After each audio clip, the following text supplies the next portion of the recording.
Bonjour. Et si je te demande d'écrire un programme qui demande le sexe de l'utilisateur et affiche bonjour monsieur s'il entre M et bonjour madame s'il entre F. Plus loin, je te demanderai d'écrire un programme qui demande à l'utilisateur d'entrer 1, 0 ou moins 1. Et le programme devrait être capable d'afficher 1 est dans la place si l'utilisateur entre 1, 0 est dans la tombe si l'utilisateur entre 0 et moins 1 est au ciel si l'utilisateur entre moins 1. Pour approfondir tes connaissances, je te demanderai encore plus loin d'écrire un programme qui affiche bonjour Inès 10 fois. Par exemple, je te demanderai d'écrire un programme qui demande un chiffre entre 0 et 9 à l'utilisateur et que ce programme puisse m'afficher bonjour Inès en fonction du nombre de fois que le chiffre apparaît. Par exemple, 5 affiche. Si l'utilisateur entre 5, alors le programme devra être capable de m'afficher bonjour Inès 5 fois. Alors, tout ceci sera possible grâce à ce qu'on appelle des structures de contrôle. C'est donc quoi structure de contrôle? Comme son nom l'indique, c'est une structure qui permet de contrôler. C'est-à-dire que ce sont des instructions précises qui nous permettent d'influencer ou d'impacter l'exécution d'un bloc d'instruction ou d'une instruction. Cela veut dire que par les structures de contrôle, on sera capable,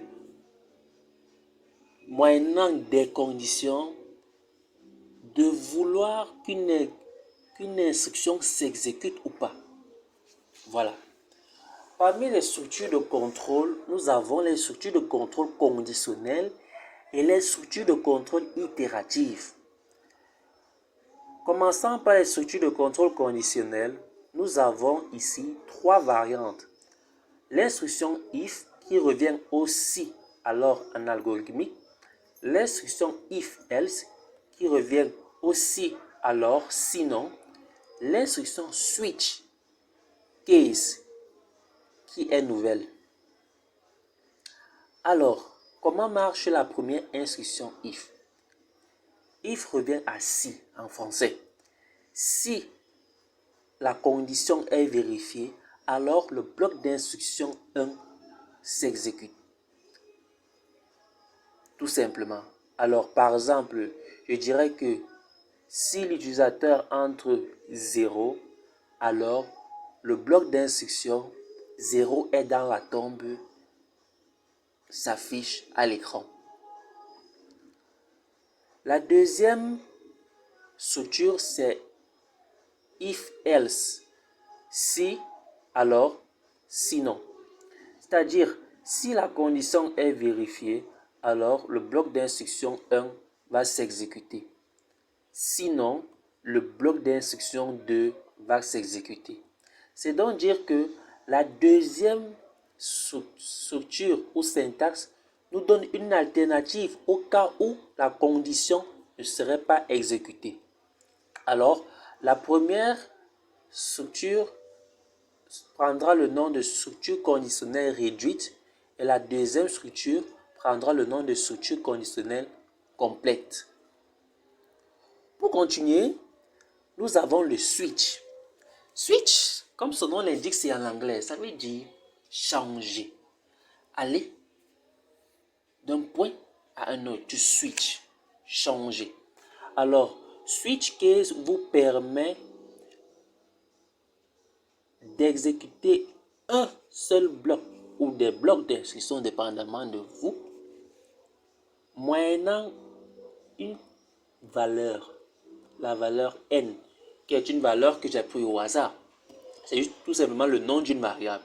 Donc je mettrai ici nom de la variable. Alors, le switch case marche de la façon suivante. Si le nom de la variable est égal à l'une des constantes, alors l'un des blocs d'instruction va s'exécuter. Tout simplement. Si le nom de la variable n'est égal à aucune constante, alors la valeur par défaut va exécuter le bloc d'instruction par défaut. Notez ici que nous mettons des breaks à chaque fin de bloc d'instruction pour éviter que les blocs d'instruction s'exécutent les uns à la suite des autres, tout simplement. Donc, l'instruction ou bien le mot-clé break permet de sortir de la structure de contrôle, tout simplement. Donc, lorsque vous voyez le mot-clé break dans une structure de contrôle, sachez que lorsque l'ordinateur arrive pour lire ce break, il sortira de la structure de contrôle dans les lignes qui suivent, ou bien lors de l'exécution de l'algorithme. Maintenant, nous avons les structures itératives. Les structures itératives, comme leur nom l'indique, sont des structures répétitives, c'est-à-dire qui s'exécutent un certain nombre de fois.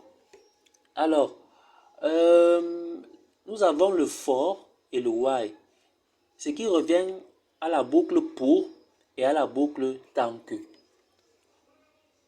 Commençant par la boucle pour, on l'utilise lorsqu'on connaît effectivement le nombre de fois que l'on veut répéter un bloc d'instruction. Et la boucle while, on l'utilise lorsque on ne connaît pas a priori le nombre de fois que l'on veut exécuter un bloc d'instruction. Alors, for i allant de la valeur initiale, c'est-à-dire la valeur initiale du compteur, à i allant à la valeur finale du compteur, i plus pas. Le pas, c'est le nombre de fois, c'est la valeur à laquelle on ajoute i, tout simplement. C'est-à-dire peut-être on voudrait que i varie de 2 en 2. Ici, peut-être, par exemple, on ne mettra pas de 2 si on veut que i varie de 2 en 2. On ne mettra pas de 3 si on veut que i varie de 3 en 3. On ne mettra pas de 1 si on veut que i varie de 1 en 1. Par exemple, si i commence à 1, le pas suivant, la valeur suivante, ça sera 2, ensuite 3, et ainsi de suite. Donc, for i allant de valeur initiale à valeur finale, pas, i plus pas, tout simplement. Exécuter le bloc d'instruction. Ce bloc d'instruction va s'exécuter valeur finale moins valeur initiale plus une fois.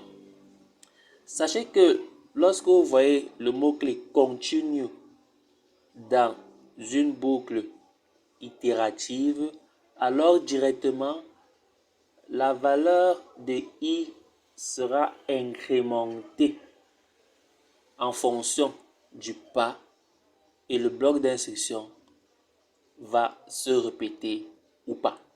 Si la valeur finale a été dépassée, ça ne va plus s'exécuter. Si la valeur finale n'a pas encore été atteinte, ça va s'exécuter. On aura le temps de revenir à ce propos dans l'exercice. La structure while.